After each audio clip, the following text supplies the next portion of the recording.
Ассалаумалейкум қыздар, ауызашардың 9-шы күніне арналған менюға сіздерге жаппасай деп аталатын ыстық тағамның рецептісімен өз нұсқам бойынша үйдегі бар заттармен дайындаған греческий салаттың рецептісін ұсынғалы отырмын. Бұл ыстық тағамды кей жерлерде индийский манты деп те атап жатады. Ендеше тағамымызды жасауды бастайық. Суымызға жарты шай қасық тұзымызды салып, жақсылап араластырып, електен өткізілген ұнымыздың үстіне құйып, жақсылап қамыр еліп алатын боламыз. Бізде қамыр әдеттегіден кішкене қаттылау болады. Кішкене формасын келтіріп, тындыруға жібереміз. Тағамымызға керекті заттарымызды турап аламыз. Менде ет, картоп, сәбіз, болгар бұрышы және де пияз бен сарымсақ. Барлығын осылай ұсақтап, төртбұрыштап турап алатын боламыз.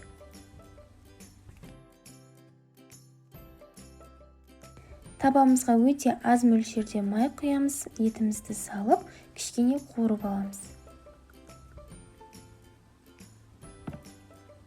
Үстінен сарымсақ пен пиязды саламыз, араластырамыз, тұзын, бұрышын салып, кішкене сөлі тартылғанша қуырамыз.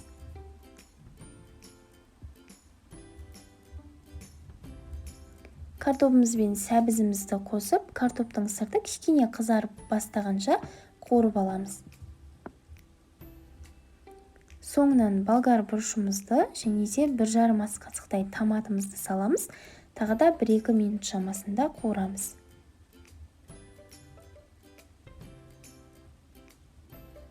Соңынан лавр жапырағын саламыз. Ыстық суымызды құйып, қақпағын жауып, отымызды ең баяу режимге қоямыз. Енді тездетіп, тынып тұрған қамырымызды жұқалап жайып алатын боламыз. Бешбармақтың қамыры сияқты мейлінше жұқа етіп жайғандарыңыз дұрыс.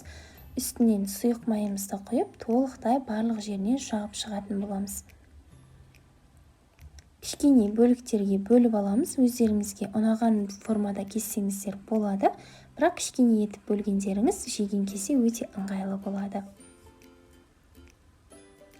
Қамырларымызды бірін үстіне бірін жинаймыз. Сол кезде бізде қамырдың екі жағы да толықтай майланатын болады.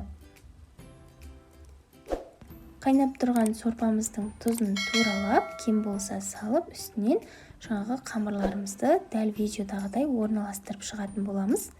Барлығын салып болғаннан кейін қақпағын жауып, 20-25 минут шамасында өте баяу отта бұқтырып аламыз. Осы аралықта салатымызды дайындаймыз. Қияр мен қызанақты дәл видеодағыдай кішкене үлкендеу етіп турап аламыз. Негізі бұл салатқа брынза қосылуы керек. Менде брынза болмағандықтан қарапайым сырды пайдаландым. Сырымызды да дәл қызанақ пен қияр сияқты үлкендеу етіп турап аламыз. Дәміне қарай тұз қосамыз және 1 лимонның 4/1-інің суын жақсылап сығып құятын боламыз. Зәйтүн майын және де зәйтүннің өзін қоссаңыздар да болады. Жақсылап араластырамыз. Әдемі етіп тәрелкемізге салып аламыз.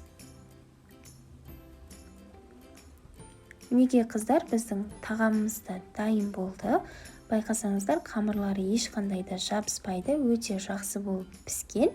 Қамырларымызды тәрелкеге жайып, дәл видеодағыдай орналастырып алатын боламыз. Астындағы салмасын дәл ортасына видеодағыдай салып алатын боламыз.